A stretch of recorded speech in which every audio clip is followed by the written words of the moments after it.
Get ready with me sekaligus update setelah 6 minggu facial contouring surgery. Kok malah kyohi? Gak berasa udah 6 minggu sejak surgery pertama dan hopefully terakhir aku. Itu pertama kali aku dibius total dan rasanya itu kayak aku disuntik.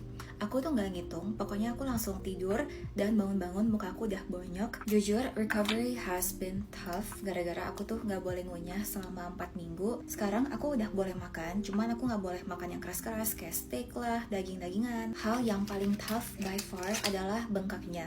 Karena bengkaknya lama banget, jadi itu kayak discouraging gitu loh. Mungkin gak terlalu kelihatan, cuman aku ngerasain banget sih. Bahkan sebenarnya dibandingin aku sebelum oplas, aku jauh lebih bulat dan lebih gak defined mukanya sekarang. Yang kelihatan itu baru cheekbones aku udah mengecil banget dari samping. Kalau jawline aku udah mengecil, cuman masih bengkak banget as you can see. Dan dagu aku yang biasa V sekarang jadi lebih U karena swellingnya turun dari atas ke bawah. Jadi sekarang dia lagi stuck di sini. Anyway, sekarang di video-video aku itu kayak banyak search muka Prudence Angeline dulu. Here's how you can check. Kalian tinggal scroll sekali. Pokoknya video aku sebelum 24 Agustus adalah muka aku yang sebelum operasi. Also kemarin ada yang bilang kalau aku udah ketagihan oplas gara-gara aku udah vermak hidung, bibir, dan lain-lain, which is so not true. Terus aku langsung call her out. Aku kayak ini fitnah gitu. Karena emang aside dari surgery facial contouring yang aku lakuin kemarin tanggal 25 Juli, aku gak pernah operasi apa-apa sebelumnya. Terus setelah itu orangnya minta maaf dan dia bilang dia cuman asal komen. Terus I was just speechless gitu. Kayak seberapa jahatnya orang ini,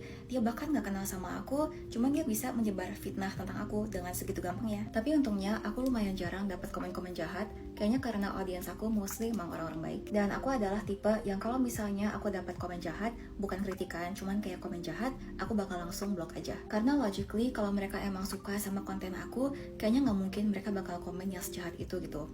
Jadi I'll just do them a favor and get me off of their FYP. Kayak misalnya nih, ada yang pernah komen, gue yakin lu sama Kevin pasti bakal cerai. Karena banyak banget orang-orang yang hati nuraninya udah rusak dan pelampiasan mereka adalah orang-orang lain. Dan ini kejadian aku yakin bukan cuma di hidup aku, cuma pasti di hidup kalian juga. Kayak ada aja orang-orang yang ingin merusak apa yang kalian punya karena mereka iri. Jadi kalau kalian pernah juga menghadapi orang-orang kayak begini, feel free buat cerita di comment section. Oke, aku bakal ganti baju dan pergi. Bye. 2 tahun lalu, aku resign dari pekerjaan korporat aku di management consulting. Dan hari ini aku dibawa ke Paris oleh salah satu brands kesayangan aku. Ini sign buat kalian untuk kejar mimpi kalian. Waktu aku resign, aku takut banget. Takut gak ada yang nonton, takut gak ada brands yang mau partnership, dan takut malu sama orang sekitar. Tapi aku sangat terharu, ternyata banyak yang mau dengerin cerita aku. So come with me to Paris. Ini yang udah aku pack, ada celana, baju, intimates, dan skincare. Ini baju aku buat ke airport. Nyaman. Coba kasih tau aku kamu se-anxious apa? Perut aku baru aja bunyi. Jadi Kevin, my husband, itu super anxious. Kayak ngelepasin anak ke luar negeri. Sampai hari ini dia pulang cepet dari kantor karena dia mau anterin aku ke airport. Dan percayalah, aku juga udah anxious dari sebulan sebelumnya. Karena aku adalah satu-satunya perwakilan dari Asia. Yes, dari seluruh negara Asia, cuma Indonesia yang dipilih untuk pergi. Dan dari seluruh Indonesia, cuma ada satu influencer yang dipilih, yaitu aku. Rasanya nggak kayak realita, bisa dipercaya sama brand sampai segininya. Padahal aku beberapa tahun lalu bahkan nggak pede buat selfie. So yeah, follow your dreams. Anyway, setelah flight yang panjang, akhirnya aku sampai di Paris. Di bulan-bulan sekarang, Paris lagi sering hujan. Hari ini agenda aku lumayan packed, jadi come with me. Sampai-sampai di Paris, ternyata aku sangat suka kota ini. Gedung-gedungnya yang udah ada dari abad ke-19, the history, the fashion, everything really. Dan aku ke Galeries Lafayette, kayaknya semua turis pasti kesini. Susah banget buat nggak kalap karena semua brand ada. Tapi main objektif aku adalah cari sepatu untuk acara aku besok bersama brand yang ngebawa aku ke sini, yaitu Embryolisse. Terharu banget sebagai loyal user Embryolisse. Siapa yang udah tebak kalau brandnya Embryolisse? Ikutin terus ya vlog acara dan jalan-jalan aku di Paris. Satu pelajaran dari aku yang dulu jerawatan parah hingga sekarang sembuh adalah jangan pernah skip pakai vitamin C. Karena sebenarnya mungkin jerawat aktif kita nggak sebanyak itu aslinya, tapi karena bekas jerawatnya masih banyak dan gelap, jadi kelihatan jerawatan banget. Dan walaupun belum sempurna, tapi sekarang kulit aku udah mendingan banget bekas jerawatnya.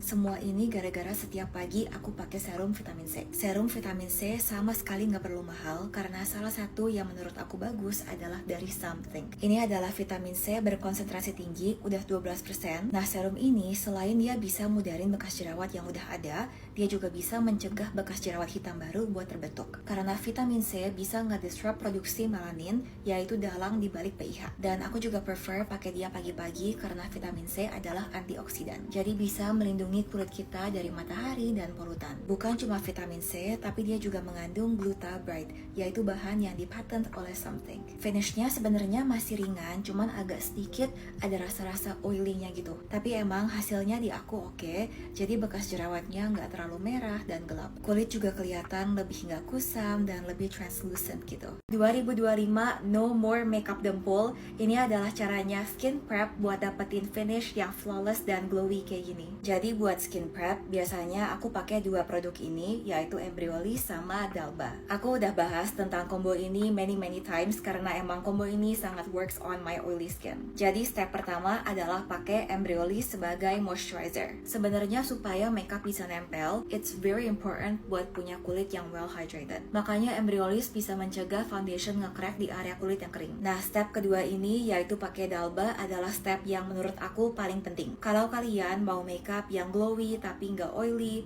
hydrated, dan plumpy, kalian harus pakai Dalba ini. Jadi we mix it, terus tinggal disemprot. Dan hasilnya kayak gini, langsung kelihatan plumpy, glowy, dan hydrated. Just look at that glow. Dengan skin prep yang benar, langsung jadi bagus banget finishnya. Terakhir, begitu makeupnya udah selesai, aku udah pakai powder, kita pakai Dalba lagi untuk terakhir kalinya.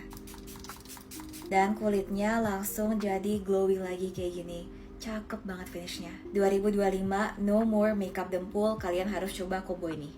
Yang cari lip balm buat sehari-hari yang finishnya glossy, juicy, nggak bikin kering. This is the Korean lip balm yang saking juicy-nya pengen aku makan. Pasti ini beberapa kali pernah lewat FYP kalian. Ini adalah Glazy Lip Glow dari 3CE. Lip balm yang super melembabkan, punya glazy finish dan pas buat sehari-hari. Mereka punya 7 shades, tapi yang aku swatch hari ini adalah 2 shades yang menurut aku paling bagus buat setiap hari. First is the shade Peachy Filling. Warna peach yang bikin muka kelihatan segar dan youthful. Cocok buat most occasions, terutama sekolah, kuliah, dan kerja. Terus dia juga baunya manis, makanya persis kayak makan dessert. Apalagi bentuk lip balmnya udah kayak donat. By the way, setelah makan masih ada sisa stainnya sedikit. Shade kedua adalah Cool Sweetie. Ini adalah warna yang cukup bright. Typically, aku nggak pernah pakai warna kayak gini, tapi ternyata ini bagus banget di kulit aku. Bahkan aku lebih suka shade Cool Sweetie daripada Peachy Filling. Suka banget sama lip balm ini, pas banget buat sehari-hari, gampang buat dipakai. Apalagi shade Cool Sweetie ini bagus banget. Hey guys, aku ada meeting hari ini di BI, and I'm gonna take you guys along with me. Pakai lip balm dulu, Hourglass as usual. Hari ini simple makeup. Okay, let's go. Perfume hari ini, Diptyque. Bye aku. Bye.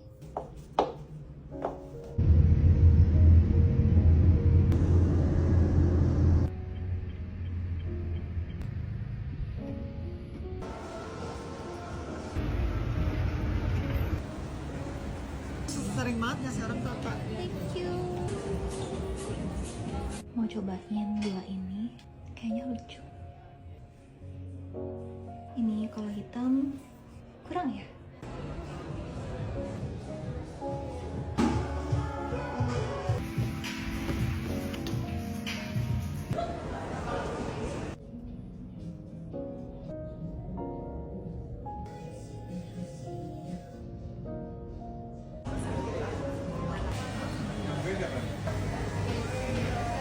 Ya Astamol CBD kan. Ya, betul.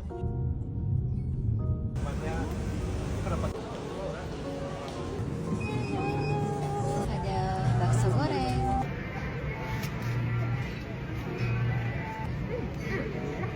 Santai.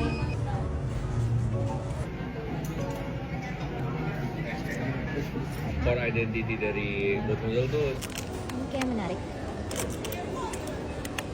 Ini apa ya? Thank you for choosing Flix. Bagus ya? Pulang.